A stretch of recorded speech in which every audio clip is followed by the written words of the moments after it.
Hello student, आइए इस video में हम क्लास 12 एप्लीकेशन ऑफ इंटीग्रेशन के लिए एक एक्टिविटी को परफॉर्म करते हैं।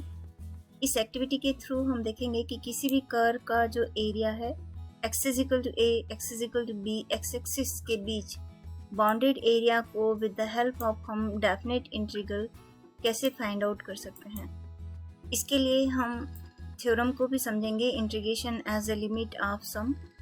तो इस एक्टिविटी के माध्यम से हम देखेंगे कि integration as a limit of sum is same as the definite integral and it is same as the area bounded by the curve x axis x is equal to a and x is equal to b।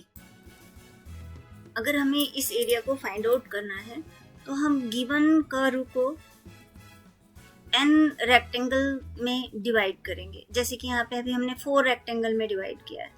तो first अगर हम लें x is equal to a और width of the rectangle यदि हम h लें तो next हमारा क्या आ जाएगा, this is our a plus of h। This is again अगर हम यहाँ पे h लें तो नेक्स्ट हमारी जो टोटल यहाँ से यहाँ तक की जो लेंथ आएगी वो a प्लस क्या आएगी, 2h आएगी। अगर ये x is equal to a है तो length of the rectangle means of the value of the y।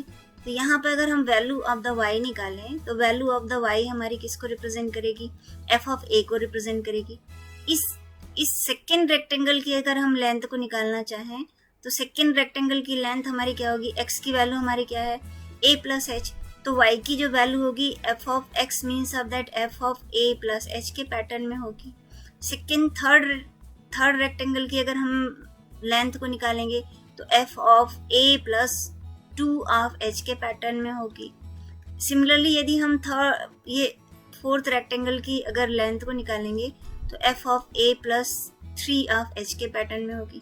तो यदि हम इस रेक्टेंगल के एरिया को निकालें तो रेक्टेंगल का area will be equal to, हमारे पास ये जो विड्थ है वो h है और जो लेंथ की जो वैल्यू है वो f ऑफ a के इक्वल है।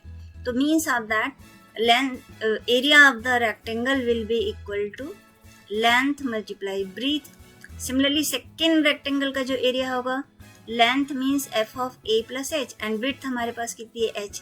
थर्ड रेक्टेंगल का वैल्यू एरिया देखें तो f of a plus 2 of h multiply h and fourth rectangle का वैल्यू देखें तो f of a plus 3h multiply h।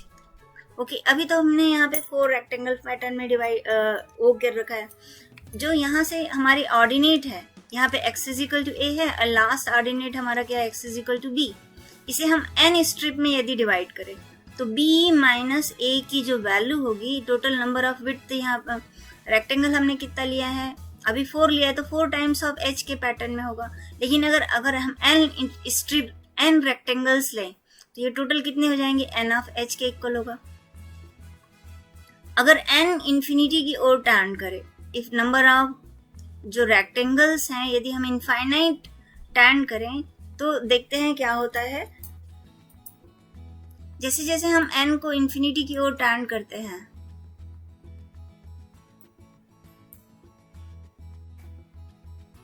जैसे जैसे हम n को इंक्रीज करते चले जाएं, n इज इक्वल टू 13, 14 यानी नंबर ऑफ स्ट्रिप्स जो हम ले रहे हैं रेक्टेंगल की अगर इंक्रीज करते जाएं, इनफाइनाइट वैल्यूज करते जाएं तो ये टोटल एक्चुअल जो है वो पूरा कवर कर लेगा, एक कर्व के एरिया को ही क्या करेगा, रिप्रेजेंटेशन करने लग जाएगा।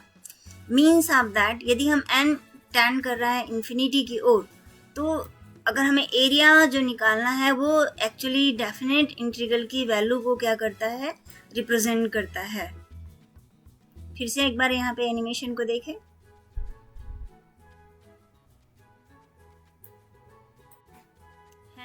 Area will be equal to h multiply f of a, h multiply f of a plus h। यदि हम h जो हमारी स्ट्रिप्स है वो कंटिन्यूस यदि हम टर्निंग टू 0 करें तो यहाँ पे अगर हम एरिया लिखना चाहें तो limit of s turning to 0, h को कॉमन ले लें, f of a plus f of a plus h and so on f of a plus n minus of 1 of h, where n की जो value है वो number of strips हमने यहाँ पे क्या ले रखे हैं, इनफाइनाइट, क्योंकि जब तक हम n टेंडिंग टू इन्फिनिटी नहीं करेंगे, ये जो हमारा रेक्टेंगल का जो टोटल रेक्टेंगल का एरिया वो कर के एरिया को रिप्रेजेंट नहीं करेगा।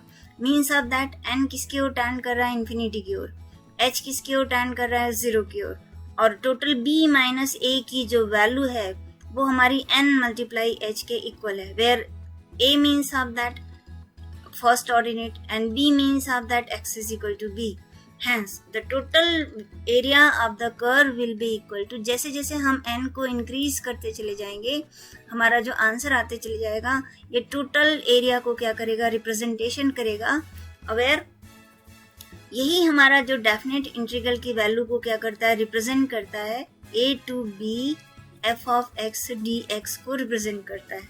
Hence, जब भी हमें एरिया निकालना है which is bounded by the curve x-axis and 2 ordinates, तो हम इस मेथड से फाइंड आउट करेंगे।